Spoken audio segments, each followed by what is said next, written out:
नमस्कार दोस्तों, आप सभी का स्वागत है हमारी करंट अफेयर्स की रिवीजन की जो क्लास चल रही है उसके नेक्स्ट पार्ट में आप सभी का हार्दिक स्वागत है। बातचीत करेंगे कुछ बातें जो बच गई है उन सभी विषयों की बातचीत। जनवरी के करंट अफेयर्स का पूरा रिवीजन आपको करवा दिया गया है। जनवरी महीने के current affairs world, India, Rajasthan सारी चीज़ें जो है वो आपको कंप्लीट करा दी गई है। ये अंतिम वीडियो है जनवरी के करंट अफेयर्स से संबंधित। अब चलिए बातचीत करते हैं आज की इस महत्वपूर्ण क्लास में हम लोग कुछ महत्वपूर्ण पॉइंट्स पर। सबसे पहले आज हम बातचीत करेंगे कुछ महत्वपूर्ण पुरस्कारों के बारे में, जिनमें पहला पुरस्कार है golden globe award 2022। Golden globe award 2022 जो है वो किसको प्रदान किया गया? फिल्म और मनोरंजन जो क्षेत्र है उसका सबसे बड़ा पुरस्कार इसको माना जाता है। मनोरंजन के क्षेत्र का सबसे बड़ा पुरस्कार जो है वो इसको क्या किया जाता है, माना जाता है। तो यहाँ पर हमें ये ध्यान रखना है कि फिल्म और मनोरंजन के क्षेत्र में दिया जाने वाला सबसे बड़ा पुरस्कार जो है उनमें से एक पुरस्कार कौन सा है? गोल्डन ग्लोब अवार्ड है। कई बार पहले भी 2-3 बार आपको रिवाइज करवा दिया गया, लेकिन एक बार फिर करवा रहा हूँ। इसके बाद है बेस्ट एक्टर का पुरस्कार किस में दिया गोल्डन ग्लोब में? एंड्रयू गारफील्ड जो है उनको टिक टिक बूम जो है उस फिल्म के लिए दिया गया। बेस्ट फिल्म कौन सी है? The power of the dog है। सबसे इंपॉर्टेंट सवाल मुझे ये लग रहा है कि भाई एक्टर्स के बारे में अगर पूछे नहीं पूछे, एक्टर तो पूछे तो एंड्रयू गारफील्ड जो है उनको फिल्म टिक टिक जो है वो बूम के लिए दिया गया, लेकिन बेस्ट फिल्म आपसे पूछी जा सकती है क्योंकि the power of the dog खूब चर्चा में रहने वाली फिल्म रही है। इसके बाद देखिए नीरज चोपड़ा जो है वो ओलंपिक में स्वर्ण पदक विजेता एथलेटिक्स थे और भाला फेंक जेवेलिन थ्रू में उन्होंने ये पदक हासिल किया था। परम विशिष्ट सेवा पदक से सेना में उनको सम्मानित किया गया इस बार। और टोक्यो ओलंपिक 2020 में एथलेटिक्स में भारत को पहला स्वर्ण पदक दिलाने का काम भी इन्होंने किया था।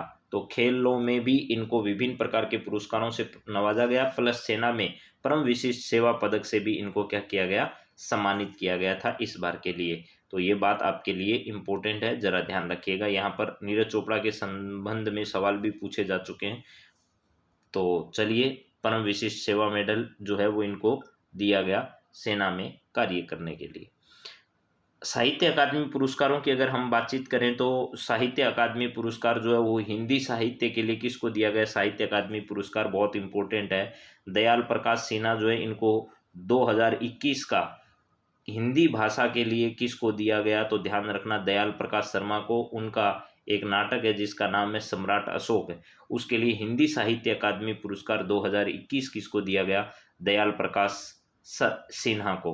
अंग्रेजी साहित्य के लिए नमिता गोखले को थिंग्स टू लिव बिहाइंड जो उपन्यास है उनका, उसके लिए दिया गया। इसके बाद अगर हम लोग बातचीत करें, बिंदेश्वरी प्रसाद मिश्रा जो विनायक हैं उनको संस्कृत भाषा के लिए साहित्य अकादमी पुरस्कार से नवाजा गया। साहित्य अकादमी पुरस्कार 24 भाषाओं में प्रतिवर्ष सर्वोत्कृष्ट साहित्य कृति के लिए दिया जाता है। इसकी शुरुआत 1954 में की गई थी। 1 लाख रुपए ताम्रपालक जो है पत्रक जो है उसके साथ इसको सम्मानित किया जाता है। तो हिंदी भाषा के लिए दयाल प्रकाश सिन्हा, सम्राट अशोक 2021 का है, ये मैं बार बार बोल रहा हूँ, इसको ध्यान रखना है। यहाँ पर है अंग्रेजी साहित्य जो आपका है, अंग्रेजी साहित्य में नमिता गोखले को थिंग्स टू लिव बिहाइंड और बिंदेश्वरी प्रसाद मिश्रा विनायक को संस्कृत भाषा के लिए क्या किया गया, यह सम्मान दिया गया। चलिए इसके बाद आगे और देखते हैं क्या है। यहाँ पर आपके सामने है दयाल प्रकाश सिन्हा और नमिता गोखले जो है, ये दोनों नाम आपके सामने हैं। दयाल प्रकाश सिन्हा को किस भाषा के लिए? हिंदी के लिए। और जो नमिता गोखले इनको अंग्रेजी के लिए और बिंदेश्वरी प्रसाद मिश्रा जो है इनको संस्कृत के लिए यह पुरस्कार दिया गया। भूटान के सर्वोच्च नागरिक सम्मान से हाल ही में किसको सम्मानित किया गया? तो भारत के प्रधानमंत्री नरेंद्र मोदी को भूटान के सर्वोच्च नागरिक सम्मान जो है ड्रग ग्याल्पो, उस ड्रग ग्याल्पो सम्मान से नरेंद्र मोदी को सम्मानित किया गया था। चलिए इसके बाद आगे देखते हैं। ये साहित्य अकादमी राजस्थानी भाषा के लिए किसको दिया गया था? तो मिठेश निर्मोही का नाम आपने सुना होगा। मिठेश निर्मोही बहुत इंपॉर्टेंट है, राजस्थान की परीक्षा में तो पक्का आएगा, ये पक्का आएगा। मिठेश निर्मोही, ये छाप लीजिए चाहे आप लोग को, तो देख लीजिएगा। मिठेश निर्मोही का नाम आप लोग बहुत अच्छे से जानते हैं। उनका एक कविता संग्रह था जिसके लिए उन्हें यह पुरस्कार क्या किया गया, प्रदान किया गया, और उसका नाम क्या था? मुक्ति। मुक्ति उनका एक संग्रह है, कविता संग्रह। उस मुक्ति के लिए यह पुरस्कार उनको क्या किया गया, दिया गया। चलिए इसके बाद बात करते हैं आगे। यहाँ पर है स्वच्छ विद्यालय पुरस्कार। स्वच्छ विद्यालय पुरस्कार केंद्रीय शिक्षा मंत्रालय द्वारा शुरू किया गया जो है वो एक अभियान है, एक पुरस्कार है ये। इसमें उद्देश्य क्या है? स्वच्छता के बारे में जागरूकता पैदा करना इसका उद्देश्य है। सभी श्रेणियों के स्कूल, ग्रामीण और शहरी दोनों क्षेत्रों के सरकारी सहायता प्राप्त और निजी स्कूल जो है वो इसमें शामिल होते हैं। स्कूलों का मूल्यांकन ऑनलाइन पोर्टल और मोबाइल ऐप के माध्यम से किया जाता है। उप श्रेणियाँ पानी, स्वच्छता, साबुन से हाथ धोना, संचालन, रख रखाव, व्यवहार परिवर्तन और क्षमता में निर्माण करना, कोविड-19 की तैयारी और प्रतिक्रिया मुख्य रूप से। स्कूलों को दिया जाने वाला स्वच्छता के क्षेत्र में एक पुरस्कार है स्वच्छ विद्यालय पुरस्कार, जिसके साथ 60,000 रुपये की राशि जो है वो प्रति स्कूल को क्या की जाती है? वितरित की जाती है। इस बार प्रधानमंत्री नरेंद्र मोदी ने वीर बाल दिवस जो है वो किस दिन मनाने की घोषणा की? तो 26 दिसंबर को। ये पूछा जा सकता है, इंपॉर्टेंट सवाल है। 26 दिसंबर को वीर बाल दिवस जो है वो आपको मैं ये तीसरी चौथी बार रिवाइज करवा रहा हूँ इन्हीं दिनों में। तो वीर बाल दिवस 26 दिसंबर को प्रतिवर्ष मनाया जाएगा, इसकी घोषणा की गई। इस दिन 4 साहिबजाद जो है गुरु गोविंद सिंह जी के 4 बेटे थे, उनको औरंगजेब के द्वारा क्या कर दिया गया था? तो शहादत उनकी हुई थी। भारत की आज़ादी के लिए उन्होंने अपना सर्वोच्च न्यौछावर कर दिया था। तो इसी वजह से साहस को श्रद्धांजलि अर्पित करने के लिए यह दिन मनाया जाता है, जिसमें जोरावर सिंह और फतेह सिंह जो है वो 6 साल और 9 साल की उम्र में जिंदा जो है वो दीवार में चिनवा दिए गए थे। इसके बाद है हरप्रीत चंडी। हरप्रीत चंडी कौन है? तो अकेले दक्षिणी ध्रुव पर पहुंचने वाली भारतवंशी महिला है। हरप्रीत चंडी, जरूर ध्यान रखिएगा, भारतीय मूल की एक ब्रिटिश महिला है जिसने अकेले दक्षिणी ध्रुव पर पहुंचने का कीर्तिमान स्थापित किया है। इसके बाद में पोलर प्रीत नाम से भी प्रसिद्ध है। पोलर प्रीत नाम से भी ये क्या है? प्रसिद्ध है। यानी हरप्रीत चंडी जो है, हरप्रीत चंडी, इनको पोलर प्रीत के नाम से भी क्या किया जाता है? जाना जाता है। ये देखिए हरप्रीत चंडी है, ये दक्षिणी ध्रुव को अकेले पार करने का कीर्तिमान इन्होंने क्या किया है? स्थापित किया। भारतीय मूल की ये है और आपके सामने इनकी फोटो भी जरा देख लीजिएगा। Harpreet Chandi has 10 become to first woman of colour to complete to solo expedition in Antarctica. तो दक्षिणी ध्रुव को पार करने का कीर्तिमान इन्होंने स्थापित किया और भारतीय मूल की महिला है। चलो जी आगे बढ़ते हैं और देखते हैं आगे क्या है आपके सामने। भारत का पहला सैनिटरी नैपकिन मुक्त गांव कौन सा बना? एक तो है सैनिटरी नैपकिन मुक्त गांव कौन सा बना है? पहला, भारत का पहला सैनिटरी नैपकिन मुक्त गांव तो कुंबलंगी गांव बना है एर्नाकुलम जिला केरल में। पहले इससे पहले कोलंबी को भारत का पहला मॉडल पर्यटन गांव भी घोषित किया जा चुका है। तो भारत का पहला सैनिटरी नैपकिन मुक्त जो गांव है वो कौन सा है? केरल का गांव है कोलंबी। ये कौन से राज्य में? यही पूछा जा सकता है ज़्यादातर परीक्षाओं में, तो आप ध्यान रखिएगा केरल में स्थित है। विश्व का सबसे बड़ा खादी राष्ट्रीय ध्वज जो है उसको अलग अलग जगह फहराया गया, जिसमें से राजस्थान में भी इसे लाया गया। तो लोंगेवाला जैसलमेर जो है यहाँ पर विश्व का सबसे बड़ा खादी राष्ट्रीय ध्वज जो है वो 15 जनवरी 2022 को सेना दिवस के उपलक्ष्य पर प्रदर्शित किया गया। 225 फीट लंबा और 150 फीट ये क्या था? चौड़ा था। तो राजस्थान के जैसलमेर में जो है वो वहां पर इसको फहराया गया था। चलिए, जहां पर पोखरण में परमाणु परीक्षण हुए हैं वहीं शक्ति प्रोजेक्ट चल रहा है, उसी क्षेत्र में इसको क्या किया गया था? प्रदर्शित किया गया था। Army day 2022 world's largest khadi flag displayed in the Jaisalmer. तो जैसलमेर क्षेत्र में खादी का सबसे बड़ा ध्वज जो है वो विश्व का सबसे बड़ा ध्वज यहाँ पर फहराया गया था। इसके बाद है भारत की पहली मोबाइल हनी प्रोसेसिंग वैन। यानी हनी प्रोसेसिंग का मतलब शहद प्रोसेस करने की जो पहली क्या है भैया, कईयों को यह बात समझ में लेट आएगी तो यहाँ पर मैं लिख देता हूँ। शहद जो है उसको प्रोसेस करने की जो पहली यूनिट है मोबाइल हनी वैन है। मोबाइल वैन कह दीजिए आप लोग, ठीक है। इसकी शुरुआत कहाँ से की गई? तो खादी एवं ग्रामोद्योग द्वारा इसको लॉन्च किया गया।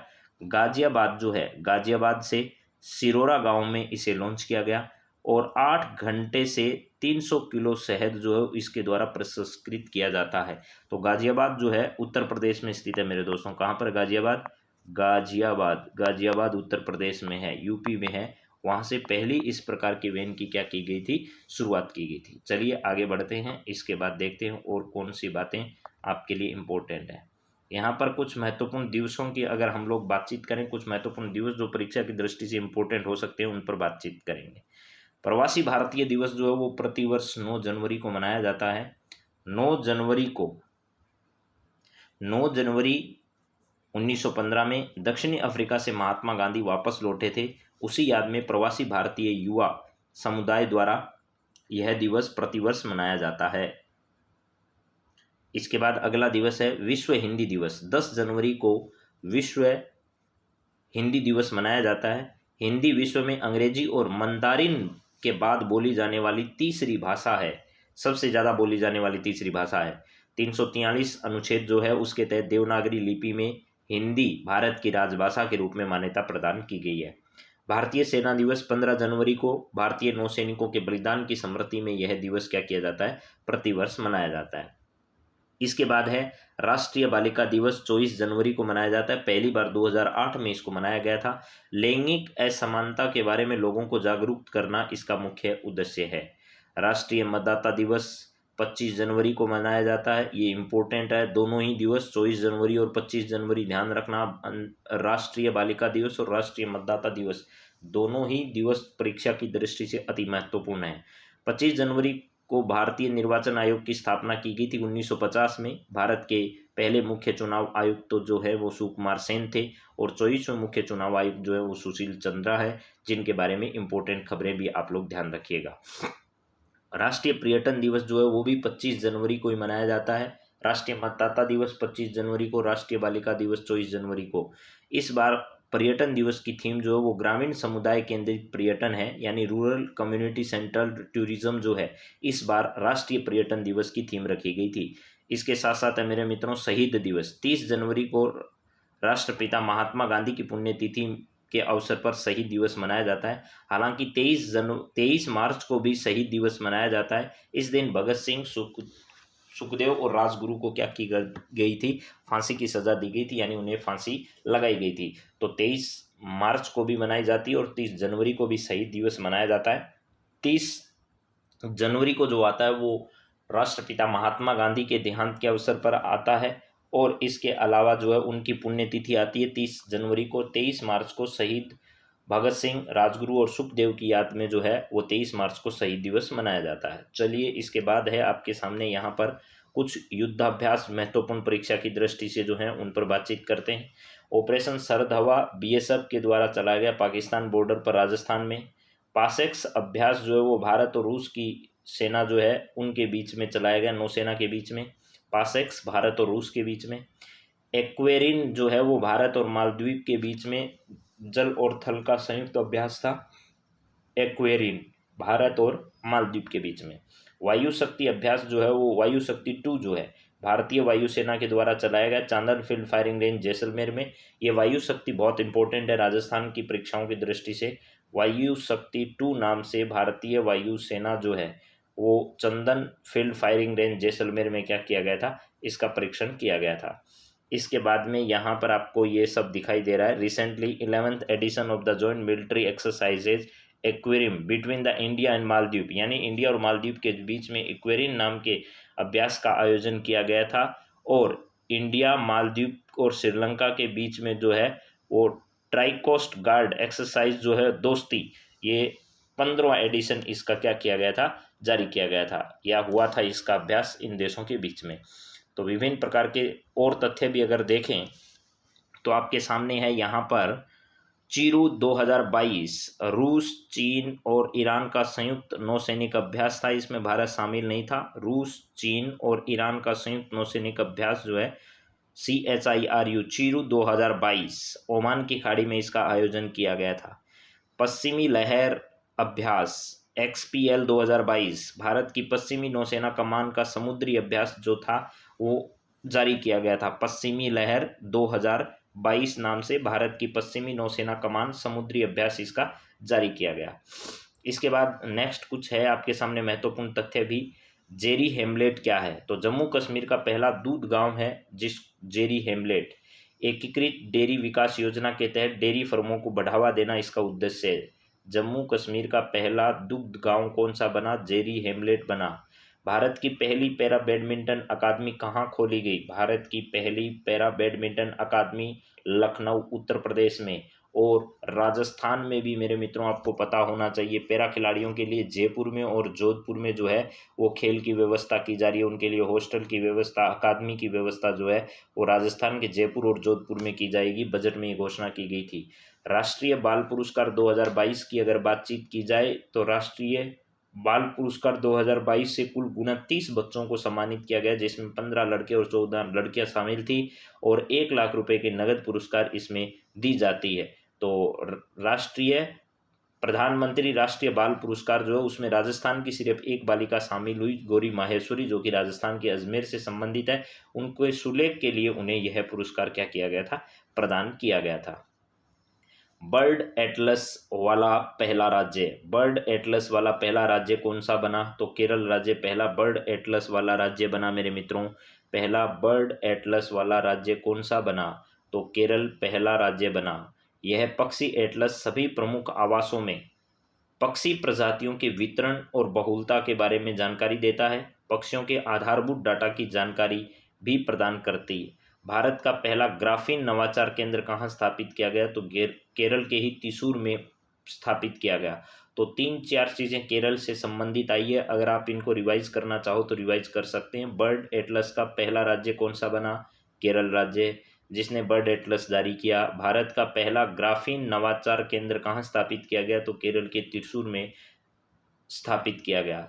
इसके बाद कुछ और बातें, अगर यहाँ कुछ महत्वपूर्ण पुस्तकों की हम बातचीत करें तो महत्वपूर्ण पुस्तकें मेरे दोस्तों देखिए, द 10 ट्रिलियन डॉलर ड्रीम्स जो पुस्तक है वो किसके द्वारा लिखी गई, तो सुभाष गर्ग के द्वारा लिखी गई। द 10 ट्रिलियन डॉलर ड्रीम्स, यह पुस्तक किसकी है, तो सुभाष गर्ग की। ये पुस्तक भी जरूर ध्यान रखिएगा और फर्स्ट ग्रेड की जो तैयारी कर रहे हैं वो तो खास तौर से ध्यान रखना, क्योंकि वहाँ तो निश्चित तौर पर एक सवाल जो है वो पुस्तक से पूछा ही पूछा जाता है। द 10 ट्रिलियन डॉलर ड्रीम्स जो पुस्तक है वो सुभाष गर्ग के द्वारा लिखी गई। फियरलेस गवर्नेंस जो है, फियरलेस गवर्नेंस जो है, गवर्नेंस, ये किरण बेदी की पुस्तक है।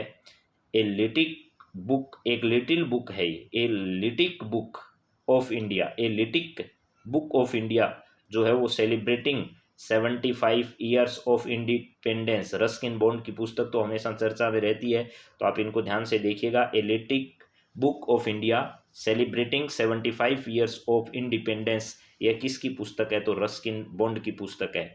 इसके बाद है मेरे दोस्तों नीरज चोपड़ा, नीरज चोपड़ा की पुस्तक, नीरज चोपड़ा पर लिखी गई एक पुस्तक है, Neeraj Chopra from Panipat to the podium.